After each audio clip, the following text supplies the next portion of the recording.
Last thing I just want to get to before we wrap up, Mike McDaniel's new contract that he received from the Dolphins, extended to 2028. He has a 20-14 record, and it's worth noting that since 2000 that they haven't had a coach that's been there for more than 5 years. God, I'm not going to be able to pronounce this. Dave Wanstead, who was 42-31. Since then, it's been just a collection of at 500, below 500. Adam Gase's, Joe Philbins of the world that they've Flores just was over 500, but he wasn't there for long. yeah, and it sounds like the reasoning for him leaving was just for toxic environment, if what Tua is claiming is true or not. I think that from the outside, it's easy to criticize and to say, oh, what has Mike McDaniel really done to earn this? Yes, their offense is great, but when have they shown up at the playoffs? Like, those are fair criticisms. But I'll always come back to, for anyone who, and you and I are both fans of teams that have not had consistency at quarterback and not had consistency at head coach recently.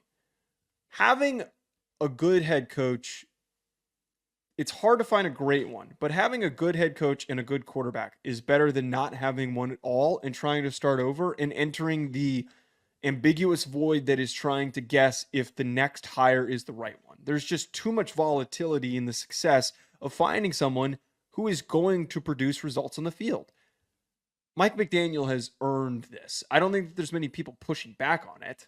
Do you not agree with that? I agree on paper. Mike McDaniel, I would say, is a good NFL head coach, and he shows me things with a scheme that I haven't seen before. Players rave about him. This Miami Dolphins team seems to really love him, which I think it has tremendous value. Having chemistry with your coach and your team to have a belief in a guy, massive. It's not just some sturgid old man in there or some Cliff Kingsbury thinks he knows it all. He obviously has an effect on this team to try to get the most out of them. I think that we get overreactions from big coaching contracts and extensions if they feel a little overzealous. And this one did. Miami hasn't had a playoff win since December 30th, 2000. It's been 24 years. I would have preferred to have seen a playoff win before the extension, but now I need a playoff. Now we have pigeonholed ourselves into a box where it needs to be a playoff win this year for Mike McDaniel, or else now the pressure of he just got extended. We just got bounced in the first round again. Now we're going on 25 years without a playoff win. You are putting yourself in a position where you can turn the fans against you quickly with a playoff loss. And I know and I'm in the category of thinking Miami doesn't get it done in the playoffs. They are not equipped to play in the cold weather. And until they get a win like that, or they have home field advantage and they're good enough, then I'll be able to change my tune.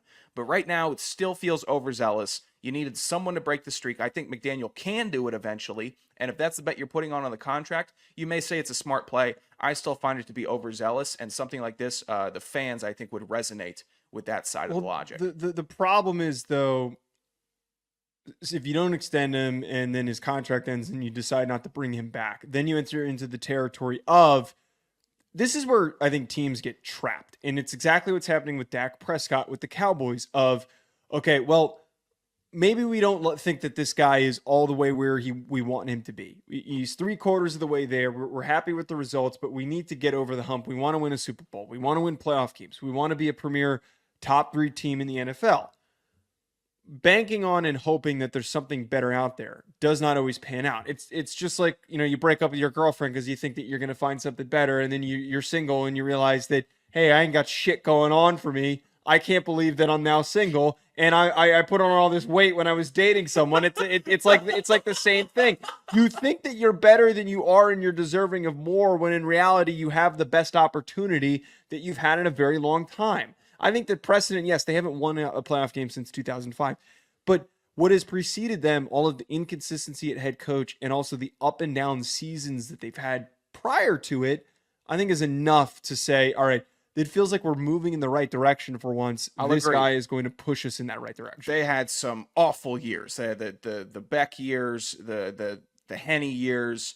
It didn't work in Miami for so long.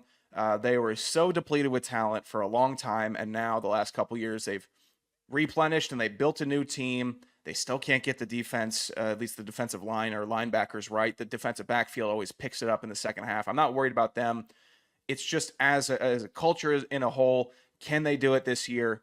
I'll have to see who their first round matchup is. I think they make the playoffs. I'm not worried about Miami being a team that makes it, even though I should be, given the dumpster fire that happened at the end of the season last year. But I'm not going to deviate from the on paper and what I've seen from them. I think eventually it does click.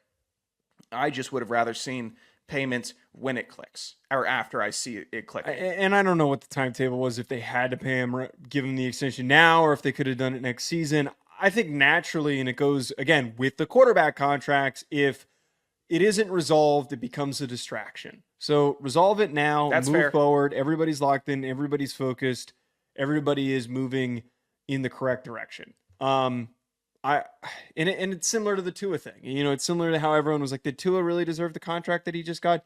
Probably not, but is it better to have certainty at the position than to hope that you can go and draft somebody or bring in a free agent that might not gel with your roster or might not work with your scheme? There's just so many ifs when you know the certainty that you actually have. The problem with certainty in Tua is that it's oxymoronic.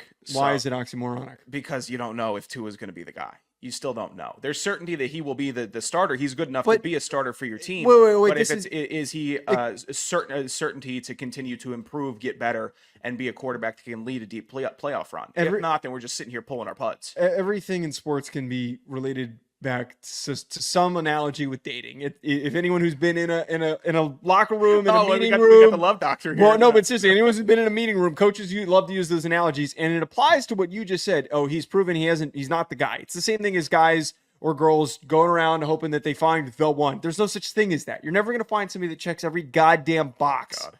Seriously, getting scorned to DeLeone. It's love it real. No. It's the chemicals and how we've been built to reproduce. Don't distract from the point that I'm making. I'm making a good fucking point here. It is impossible to find something. It is much better to have something than it is to have nothing, and then to hope that you can find the greatest thing ever. To find the Patrick Mahomes, to find the Josh Allens, that is freaking hard. To find the Andy Reids, to find the Bill Belichicks is freaking hard. The amount of failure that goes into the cycle of trying to find that guy is endless. Yes, but as a fan base, you need something like that to get a Super Bowl. You just do. You need the one to get a Super Bowl. And I need my team to continue searching for the one until I'm certain that we have it.